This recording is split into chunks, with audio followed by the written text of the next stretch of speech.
Everybody's talking Final Four. Everybody's getting ready for the big games this weekend. And I wanted to invite Dan in, who made this thing that I'm looking at. What's the name of the company that you guys work with? Work for Vertical Measures. We're an internet marketing company. Yeah. So you create things like this, and the goal is, hey, maybe a couple of these things take off and they do something. Right.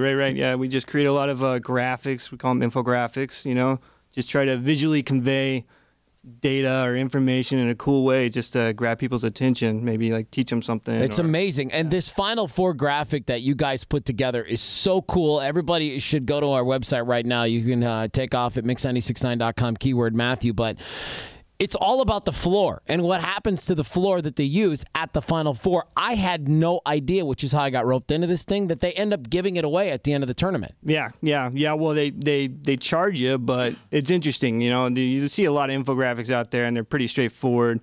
But with the Final Four being popular right now, I just thought, well, let's just try to give a new spin on it and see what else type of information's out there on it. It starts with the maple tree, which I didn't know. I didn't know how they made a basketball court, but maybe other people do. They basically come from three places: Canada, Wisconsin, and what's the other location? Canada, Wisconsin, Michigan. Yeah. And, well, hey, maybe that's not so fair this time around, seeing as how Michigan's in the Final Four. That's true. It's true. If they win it, they have to buy it. But that's the part to me that was so interesting and fascinating about this whole thing. So when the Final Four wraps up, the school is given the option to buy it. Yeah. Did you just research that and found that? I'm assuming that's information that's out there. Yeah. I actually came across the idea. I was listening to the radio, and this fact came up about them handing out the floor, and it's like, there's got to be more to this.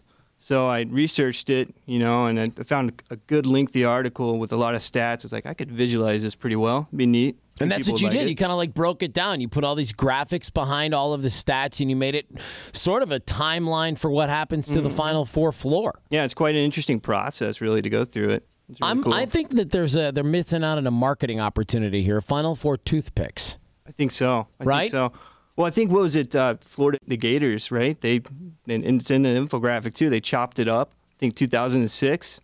They won. They inserted the floor after they bought it in their own stadium, and then the next year they won again, and they just chopped it up for memorabilia and sold it.